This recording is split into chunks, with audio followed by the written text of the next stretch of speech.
দেখলে বা খেলে কেউ বুঝতেই পারবে না এত সুন্দর পাস্তা বানিয়েছি ঘরে, এবং তাও আবার আটা দিয়ে, সাধারণ যে আটায় আমরা রুটি খাই ওই আটা দিয়ে। স্বাদ মতো লবণ দিয়ে ভালোভাবে মিক্স করে অল্প অল্প জল দিয়ে আটার ডোটা রেডি করে নেব।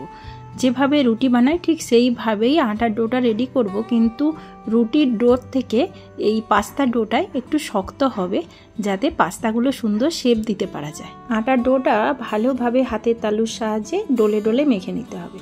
মেখে 5 মিনিট রেস্টে রেখেছিলাম। 5 মিনিট পরে আবার ভালোভাবে মেখে ছোট ছোট লেচি কেটে নেব। যেভাবে রুটি বানানোর জন্য আটার ডো থেকে ছোট ছোট করে লেচি কেটে নিই, তার থেকে একটু ছোট করে কেটে নিয়ে হাতের তালুর সাহায্যে এরকম একটা লম্বা শেপ দিয়ে দেব। এই লম্বা শেপটা একটু সরু হলে বেশি ভালো হবে, আবার খুব সরু হলে হবে না। একটা ছুরির সাহায্যে এরকম ছোট ছোট করে কেটে নেব।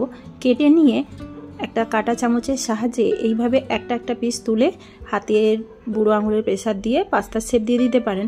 আমার এটা খুব টাইম টেকিং লাগছিল, মানে অনেকটা টাইম লাগছিল, সেই কারণে আমি একটা ইজি প্রসেস খুঁজে নিয়েছিলাম। তো দেখতেই পাচ্ছেন কিভাবে করছি। ছোট ছোট কাটা পিসগুলোকে সুন্দরভাবে লাইন দিয়ে বিছিয়ে দিয়েছিলাম এবং কাঁটা চামচের সাহায্যে একটু প্রেস দিয়ে ঘুরিয়ে নিলে কিন্তু পাস্তার শেপ হয়ে যাচ্ছিল। বেশ সুন্দর, অনেকটা ইজি এবং অনেকটা সহজভাবে হয়ে যাচ্ছিল। এখন কড়াইতে অল্প পরিমাণ জল দিয়ে দিলাম, তার মধ্যে দিয়ে দিলাম স্বাদ মতো লবণ, সাথে দিয়ে দিলাম 1 টিস্পুন সাদা তেল। তেলটা দিলে পাস্তাগুলো একটার সাথে একটা জড়বে না। আমি একটার সাথে একটা জড়ে যাবে ভয়ে এক একটা করে দিচ্ছিলাম, কিন্তু ওটা আমার ভুল ধারণা।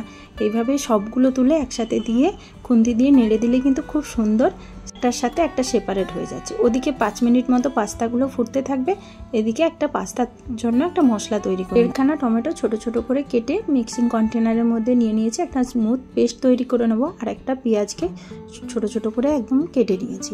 এখন পাস্তাটা রেডি হয়ে গেছে, জল থেকে তুলে আলাদা করে নেব। কড়াই ধুয়ে ওই কড়াইটাই আবার বসিয়ে দেবো ওভেনে। ওর মধ্যে অল্প পরিমাণ তেল দিয়ে পেঁয়াজগুলো দিয়ে দেবো। পেঁয়াজগুলো লাল লাল করে ভাজা হয়ে গেলে টমেটোর পেস্টটি দিয়ে দেবো।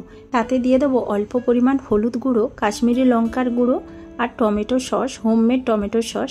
ভালোভাবে মিক্সিং করে মশলাটা রেডি হয়ে গেলে ওর মধ্যে বয়েল করা পাস্তাগুলো দিয়ে বেশ কিছুক্ষণ নেড়ে অল্প পরিমাণ লবণ দিয়ে নেড়ে নিলেই পাস্তা রেডি। চাইলে এর মধ্যে লঙ্কা কুচোনো বা ধনেপাতা কুচোনো আরও কিছু মশলাও অ্যাড করতে পারেন, কিন্তু আমি আমার ছেলের স্কুলের টিফিনের জন্য বানাচ্ছি, ওকে বেশি মশলা দেবো না বা কাঁচা লঙ্কা দেবো না, সেই কারণে দিলাম না। এতে কিন্তু খুব টেস্টি হয়েছে পাস্তাটা। দেখে আপনাদের কেমন লেগেছে অবশ্যই কমেন্ট করে জানাবেন। ভালো লাগলে লাইক করবেন, চ্যানেলটি সাবস্ক্রাইব করে পাশে থাকবেন। সবাই ভালো থাকবেন।